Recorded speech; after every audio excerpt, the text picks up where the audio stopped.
ሰላም ሰላም ውድና የተከበራችሁ የበጊዜ ዩቲዩብ ቻናል ቤተሰቦች እንዴት ናችሁ? እንዴት ሰነበታችሁ? እንዴት ከረማችሁ? እንዴት ኖራችሁ? ደህና ናችሁ? እኔ ለእግዚአብሔር ይመስገን በጣም ጠፍቻለሁ። አሁን መጥቻለሁ ማለት ነው። ለመጨረሻ ጊዜ የመጨረሻው የሳውዲ ቪዲዮ ነው የምለቅላችሁ ዛሬ እንግዲህ ማለት ነው። እና ዛሬ እስኪ ልብሴን እንዴት እንደምናዘጋጅ ምናምን አሳያችኋለሁ። እንግዲህ እኔ በጣም ብዙ ልብሱ ነው እንትን ብሎኛል አስቸግሮኛል እና እንዴት እንደምረትበው እንየው እስኪ። የምንተወውስ ልብስ ይኖር ይሆን? ምክንያቱም እኔ ካርጎ አላረግም ከፍዬም አልወስድም ያልኩኝ ልብስ ማለት ነው።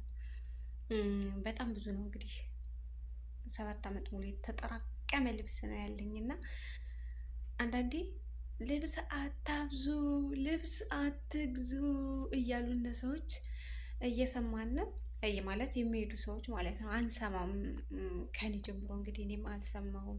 ስላልሰማው ነው እንግዲህ ይሄ ሁላ ልብስ የተጠራቀመ ማለት ነው። ብሰማ ኖሮ አልገዛም ነበረ።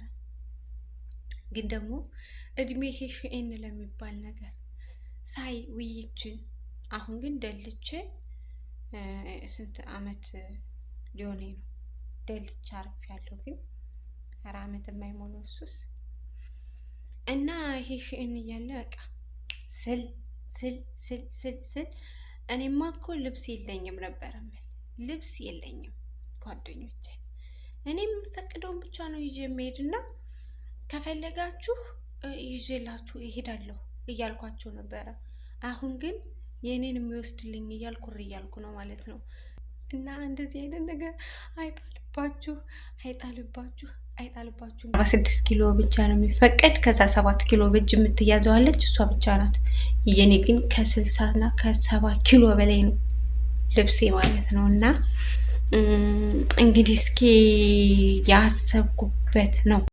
እንደምታዩት እንግዲህ እኔም ጓደኛዬም ሆነን ሻንጣዬን በሚገባ አዘጋጀን። እኔ እንኳን ብዙም ልብስ ላይ አልችልም ነበር። እሷ ግን በሚገባ እያጣጠፈች ምናምን እኔ ካዘጋጀሁት በኋላ ልብስ በዛ ብዬ 4 ሻንጣ መሻንጣ አድርጌ እሷ በቃ በሶስቶች አንድ አይነቶች ሻንጣ ነው ሙልት አድርጋ ያዘጋጀችልኝ ማለት ነው። እንግዲህ ከዛ በኋላ እሷ ካጣጠፈችልኝ በኋላ ሻንጣዬን ዝግትግትግት አድርጌ አኖርኩኝ።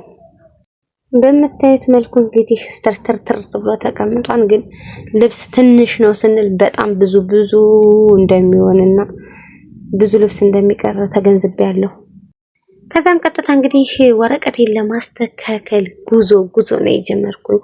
ምክንያቱም እኔ ወረቀቴን ያስተካከልኩ ከዛው ከኖርኩበት ከሰራሁበት ቦታ አልነበረም፣ ወደ ሌላ ቦታ የ10 ሰዓት መንገድ ነበር እንግዲህ የሄድኩኝ ማለት ነው ወረቀቴን ለማስተካከል።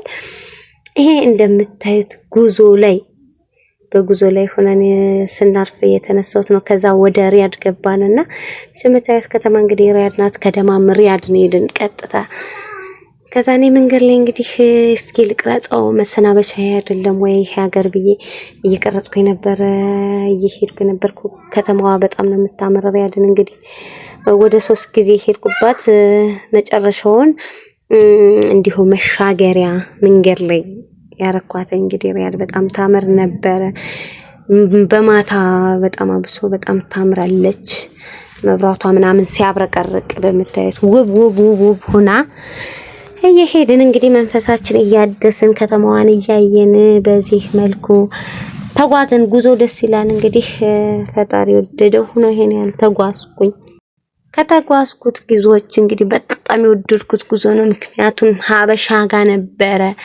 በጣም እየሳቅኩኝ እየተጫወትኩ ሙዚቃውንም መንዙማውንም እያደበላለቅን ማለት ነው። በጣም በሚያምር ሁኔታ ደስ የሚል ረጅም ጉዞ ሆኖ ግን እርዝማኔው የማይታወቅ ጉዞ፣ በጣም ደስ የሚል ጉዞ የደስ የሚያሰኝ ማለት ነውና በዚህ መልኩ እንግዲህ ሪያድን እየቀረጽኩኝ ተጓዝን። በጣም ነበር ጉዞውን የወደድኩት። በጣም ደስ ብሎኝ ነበር ማለት ረጅም መንገድ ወረቀት ለማስተካከል መሄድ ማለት በጣም ከባድ ነው። ግን ከአበሻ ጋር ስለሆነ ድብርት አይዝህ ደስ የሚል ጉዞ። ለመጀመሪያ ጊዜ መኪና ላይ እንቅልፍ ሳልተኛ የተጓዝኩት ረጅሙ ጉዞ ማለት ነው። እኔ መኪና ላይ በጣም ነው የምተኛ። ከዛም እንግዲህ ቀጥታ መዲና መግቢያው ነው የገባነ። መዲና ለመጀመሪያ ጊዜ ስገባ በስማም ለጥቆ ተራራ ነው፣ በቃ ተራራማ ቦታ ነውና እንዲሁም እንዴ መዲናችን ናት እንዴ ከተማው ወሳልኩኝ ማለት ነው። እንግዲህ ከተማ አላት እንዴ ከተማ ያላት ራሱ አልመሰለኝም ነበር። ከተማው ለጥቆ ተራራ ነው ወሳይ የማያልኳቸው እና ይኸው ደረሰን ነው ያለኝ። እንዴ የሆነስ ግን ደረሰን የሆነት ስለው አዎ ችናት መዲና ላይ ማለት ነው። ግን መንገዷ ብቻ ሳይሆን መዲና ነው ከደማም የምትበልጥ ከተማ ነበር የምትመስለኝና ገብቼ ሳያት ግን ከደማም በጣም ነው ያነሰችብኝ፣ በጣም ማለት ነው። ከተማዋን ራሱ በቃ ከተማ ያላት ገብቼ ራሱ ውስጥ ከተማ ናት እንዴ ከተማ ናት እስክል ድረስ ነው ያልኳቸውና ኧረ እንደው ከተማ አላት ወይ ያልኳቸው ነበር ሰዎች። ኧረ መዲና እኮ ቆንጆ ከተማ ናት፣ ያው ሰፊ አይደለችም እንጂ ወጣ ወዳለው ሆነሽ ነው ምናምን እያሉኝ፣ ግን ወደ ውስጥም ስገባ ያው ከደማም ጋር እኩል አላገኘዋትም። ብቻ ግን ደስ ይል ነበር። በተራሮች የተሸፈነ ነው፣ በቃ ደስ ይላል። ጸጥም ያለ ነውና የሚያምር ቦታ ነበር ያየሁኝ ማለት ነው።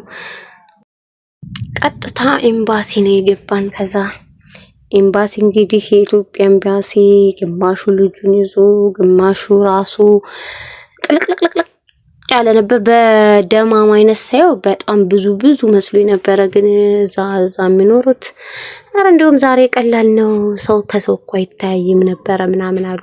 ምክንያቱም ደማም ላይ እዛ እየቆዩ ቢመጡ ራሱ የኛ ቀላል ነው የነበረ። መዲና ግን በስማም ኢትዮጵያዊው ከዚህ ነው እንዴ ያለ እስክትሉ ድረስ ጥልቅልቅልቅ ነበር የሚል። እንግዲህ ወረቀታችን ለማስተካከል ሸርን ጉድ በላይን አስተካከልን። ከዛም ቀጥታ እንግዲህ ትኬታችን ከቆራረጥን በኋላ ኤርፖርት የመዲና ኤርፖርት ነው የገባነ ማለት ነው። እንግዲህ በጣም በዚህ ውስጥ በጣም ደስ የሚሉ ጊዜያቶችን አሳልፌያለሁ። መዲና 15 ቀን ነው የተቀመጥኩኝ። በጣም ደስ የሚሉ ሰዎችን አግኝቼበት ነበረ። ቀጥታ ኤርፖርት ገባን። ሻንጣችን ምናምን አዘጋጅተን ትኬታችን ቆራርጠን ለመሳፈር በቃ ቻው ሳውዲ ብሎ ለመውጣት የመብረሪያ ሰዓታችንን ደረሰና በኢትዮጵያ አየር መንገድ ነበር የገባንና እንግዲህ አየር መንገድ ገባን። በጣም ደስ የሚል ጊዜ ነበር። ያው እኔ በሄድኩበት ስልክ መደቀን ወድ ነበር ቪዲዮ መቅረጽ ምናምን ያው ማስታወሻም ይሆናል በሚለው ቪዲዮን እየቀረጽኩኝ እንግዲህ ሀበሻ ነበሩ፣ ሁሉም ሀበሻ አረጎናችን የኢትዮጵያ አየር መንገድም ስለሆነ ብዙም ሌላ ዜጋ አልነበረም። አንድ ነው ሁለት ነው የነበሩ ማለት ነው። እና እንደዚህ የተሽቀረቀረን ብስ ብለን ወደ ሀገራችን ደስ ይል ነበረ። ከዛ በመሃል እንዲሁም እንደዚህ አትቅረጭ ሽርጣ እያለች ነበረ ጎን የተቀመጠችው። አክ ሽርጣን እንግዲህ ባናተ ተከልበዩ ድሮ ነበር እንጂ እንግዲህ ሽርጣ አይፈራም ብዬ ነው ደግሞ በቃ የሆነ ወኔ ተሰማኝና አልሰማችሁም ብዬ እየቀረጽኳቸው ነበር። በጣም ደስ ይል ነበር። በጣም የተለየ ስሜት ነው የሚሰማንና ከዛ እንዲሁም የአየር መንገዱ ፎጣ ነበርና የታሸገ ስተኙ ፊታችሁ ላይ ጣል የምታረጉት ተብሎ እሱን ደግሞ እየተከራከርን ነበር። ይዘን ነው ምን አንወርድም። ከዛ ደግሞ እንግዲህ ፕሌኑ ከደመና በላይ ሲሆን ንጋት አካባቢ ስለነበረ በረራችን ፀሐይዋ ፍንጥቅ እያለች ከደመና በላይ ሲሄድ በጣም ያምር ነበር። በጣም ደስ ይል ነበር። የንጋቷን ጭራ እያዩ መጓዝ ይውም ደግሞ ሀገራችሁን ኢትዮጵያን እያሰባችሁ ንጋቷን እያያችሁ ደመናውን እያያችሁ ስትሄዱ ያለው ስሜት በጣም ከመጠን በላይ ደስ የሚልና ስሜትን የሚያድስ ነበርና እንግዲህ ቪዲዮዬን እንግዲህ አጠረቃቅሜ ለምን አላጋራቸውም ምን እንዳሳለፍኩ እንዴት እንደመጣሁ ብዬ ማለት ነውና በጣም ደስ ይል ነበር። እግዚአብሔር ይመስገን ስለሁሉም ነገር ክብሩ ይስፋ።